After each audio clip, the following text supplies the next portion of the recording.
Disney completed a nearly 7,000 person layoff ahead of Memorial Day. And that is crazy to me. So it's 3.2% of the workforce is now gone, all because they're making movies that nobody wants to go and see. What, did it say what departments or across? Yeah. So it says the 7,000 layoffs, which represent 3.2% of Disney's total headcount of 22,000 jobs worldwide, are part of Disney's efforts to achieve $5.5 billion in cost savings. So this is all from the entertainment divisions.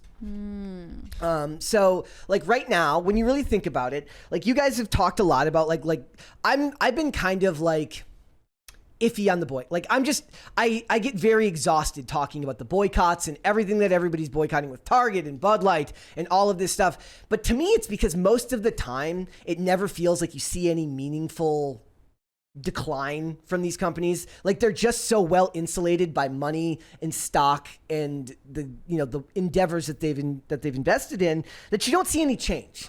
But I think we're actually starting to see a fair amount of change from these companies because like right now, The Little Mermaid may not even break even. It's serious. Like one of the most popular animated movies of all time, the live action movie's going to struggle to make a profit at all. To be fair, why did they need to make a live action version of that movie? This for none of the live action movies that have come out of these like very popular like classic Disney animated films have seemed necessary, other than the fact that you're trying to cash in on some kind of nostalgia. Yeah, like, the new one's way longer. Why would you invest this money in something that no one asked for? No one was like, you know what? I love Ariel's unrealistically unattainable mermaid hair as a character, right? It's so beautiful and long. If we made it a live action movie, that would be good. Like, no, part of the fun is that it's like this animated world. Yeah. Do you think this is an example of get woke, go broke, as they say? Or do you think this is the type of thing where they're just cutting back because for cost cutting measures? I actually think that we're finally starting to see the result of all these things going back. So last year, Lightyear and Strange Worlds both lost a total of I think it came up to $300 million. And a lot of the sentiment I would see was saying what is that to Disney? Like, what is $300 million to Disney? I was like, well, that's on my bad days. I'm like, yeah, what the hell? It doesn't even matter. But if every new project they launch loses $10 to $300 million, they start to hurt after a while, right? You can only do it for so long. The trend of loss, it's like the moment of loss is calculable. You could probably write it off. But if it's that they are on a trend of losing 300 million, 200 million, 50 million, like they ruined Star Wars, man. This company had it coming. Yep. They deserve this. I watched a video pointed out the other day that the very famous photo of Kathleen Kennedy wearing the shirt that says "The Force is female." Apparently, that was a Nike slogan first. That said, it was an Air Force One shoe that said "The Force is female" on it, and it's like a weird type of deja vu where a lot of people don't remember that now because the Kathleen Kennedy wearing the shirt thing is so iconic given how bad Star Wars became, and now they're making another Rey Star Wars movie. Oh. Is there a way that you could see it? How long would it take for a company like this? Because we always talk about boycotts. You want them to make a change to these companies. How much would have to change, and over how long of a time before you started trusting a company like this again? Because that's at the end we have to ask the question: are we saying this to boycott because we want to go find something else, or are we expecting them to change their ways? I'm personally of the opinion that they don't change their ways, not in any way that's long term. How much of the company would have to change, and over how long before you were willing to start investing your time and money in a company again for something, maybe not Disney, but any company that you don't trust? If they got a new CEO and then the CEO was vocal, made the internet video talking, and I started to trust the person, and then they made one good movie, then I would start to pay more. But similar to you have to see both sides of it. The personal leadership as well as the product. Yeah. Similar to Musk, right? I mean, a lot of people who didn't trust, maybe still use Twitter, but didn't trust Twitter, came back tentatively because Elon Musk took over and seemed to be making active steps. Yeah. And then he freed part of the software code, which was okay, so it's Elon who I like, and now it's activity that I like. So those two things together keep my interest. So I'm paying them $8 a month. The ship is turning kind of thing. I feel like Disney is one of those companies, and it might just be because I grew up, I feel in the Disney golden era, but for a lot of people, Disney feels like this behemoth that could never die, right? It's even as it continued to start drifting into more sort of progressive or radical ideology, it ultimately is just such an institution. There's no way it could collapse. And I feel like so many things in society right now that we hold on a pedestal of ideology are unstable. We're seeing a big change in sort of media and creative endeavors. People are kind of looking for new sources. Yeah. So for me, so there's this podcast called Blood and Business, which I really recommend. Two sisters run it. I've talked to you about it a couple times. And they do a 2-part episode on the Disney brothers, because it's Walt Disney, who was the younger brother, and then there was Roy Disney, who was sort of like the business mind person. And it's really interesting to hear their story of being these kids who grew up on a farm in Missouri, and one of them was just intensely creative and really loved this cartoon. The other one was like, I love you a lot and I want to support your dreams. And that's where this is born from. But it has been a long time since those were the people at the helm of this company. And for me, I don't know if it's wokeness or just the change in times, but if Disney were to die, I would be okay, right? Because maybe that allows something else that's more representative of the newest form of culture to rise to the top. And for me, hopefully, like, has values that I care about and stuff like that. But I just think that it's not a question of get woke, go woke. It's like, is there a natural time for all of these large institutions to come to an end? Yeah. And you have to wonder, like, anytime business and creative endeavors kind of meet, you have to worry about what happens after someone passes on, right? So like you said, what Disney is now is a long way off from what Walt envisioned of it back in the day. The same thing's happening with Tolkien and everything that's going on with Lord of the Rings. Once your creative works become the property of somebody who didn't have the insight, skill, or knowledge to understand what you created, which in a lot of cases, I wonder if anyone can do that. Like, can anyone that isn't you, who actively created something, can they truly understand what you made enough to be able to say, this is what's best course? And why you made it. That's my thing. Like, why were they doing this? What was the interest? What was the goal? I mean, once you start to get even one person removed, it starts to change a little bit. Yeah. They read their own motivations into it. There are examples of people taking like art from the past and reviving it better. Like Dracula, I think Bram Stoker's Dracula was made in the modern age into a really good movie at one point. Maybe it was Mary Shelley's Frankenstein. Did they do that? These older stories. But they also, I don't think Dracula and Frankenstein were like the Lord of the Rings, or they weren't like Star Wars, these gigantic, epic, like, long tales and stories that were so well made and created in the public view. Like Frankenstein was back before TV. Yeah, I didn't even think about that. Like a lot of those things are public domain that you just have the ability to make your own version of. You see that they're making a Snow White horror movie now, similar to Winnie the Pooh. They're making you see that? We had a. Let me make sure that. I'm hearing all kinds of beeping. I'm gonna have to send. Yeah, we had a power surge here. Hi everyone, can you still hear us? I'm gonna send a message you with to us? Andrew and make sure that we did not lose control of the. Mary Shelley created Frankenstein in 1818.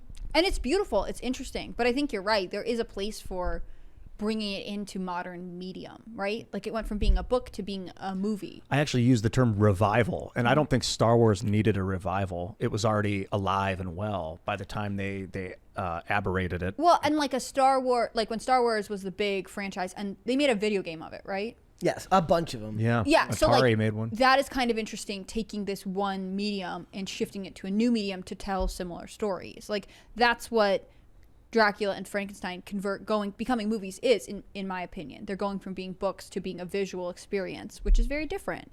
I think remaking, like I was saying this at the top of this part, when you take a successful animated movie and say, we're going to make it live now, you're stripping away some of the things that were cherished about that movie. You're not taking it from being a movie to the newest form of medium that we have created as this new technologically advanced society. You're just making it another version of something that already exists. And of course, by comparison, at least in my opinion, it's worse because you take away the charm. And for Disney, they've got competition with Universal. At least the theme parks they're building, I believe they're the ones doing Nintendo World. And Nintendo seems to be a brand that knows what they're doing as far as, the Mario movie did very, very well. And a lot of that stuff seems to be going that way. I do do also wonder, because I think, at least not even in the context of business, but in the movie realm, I think we're going to be shifting away from a lot of those properties, and I think video game movies are going to end up being what becomes the next trend of adaptations. Like, we're going to start seeing more successful video game movies. Right now it's very, very hit or miss. But it's doing the same thing that I was just saying Star Wars did. They took a movie, they made it a video game, and they capitalized the popularity by translating it into a new medium.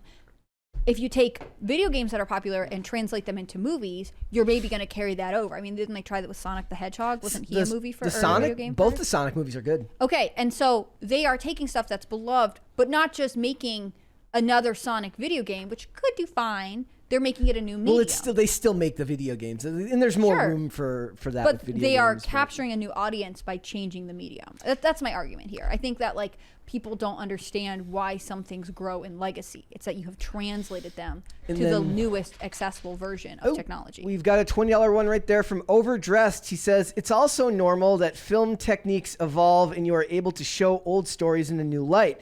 But Disney is now destroying the stories instead of enhancing them. Yeah, I've yet to see any example of these live action movies where the new medium justifies what they're doing. If anything, it's the opposite, meaning that if you watch The Lion King, the beauty of The Lion King isn't just the story, but it's the way that all of their faces are deeply expressive, and you actually lose that in the live action version of it. So they're not just redoing it, they're redoing it and making it worse rather than finding a way to enhance it. Did Aladdin suck? Aladdin was fine. Like, I'm one of those people, like, I thought they were all just kind of okay. Like, I went to see The Little Mermaid, and I'm just like, this is very clearly not for me. I'm not. You're not the target demographic. I'm not the target demographic here. It's too long. It's bloated. But in general, I could understand why kids would like it. Like, if I put my mind, they like it more than the animated one. I do wonder about that, because I think a lot of it is like, maybe if you raise your kids to like old media and to not put them through a barrage of like modern technology. So if you raise your kids watching old animation, they might like that. But I think that a lot of the new generation, like between everything they see in video games and the way technology is now, they might get bored of old animation styles. No, you don't think so? I just disagree. I mean, the other example I'm saying maybe. I have no idea. I get what you're saying, but like, my other example here is Pete's Dragon, right? Yeah. Pete's Dragon is a classic. It's animated originally, right? Yes. Am I wrong? See it. They made a live action version of it with CGI, and the dragon looks super cool. I mean, it looks very much like it might come from Lord of the Rings or one of these modern movies.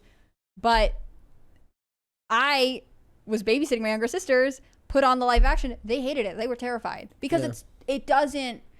So part of, again, it depends on who your target audience is. If you make a live action movies for adults, maybe there's an appeal. But for children, when you have these emotionally intense subjects, like some of what cushions the blow and makes it digestible to them is the fact that they're animated. Like you're saying, like you can see expressions on the lions' faces that obviously you wouldn't see in real life. Pete's Dragon was like a movie, but it had cartoon in it.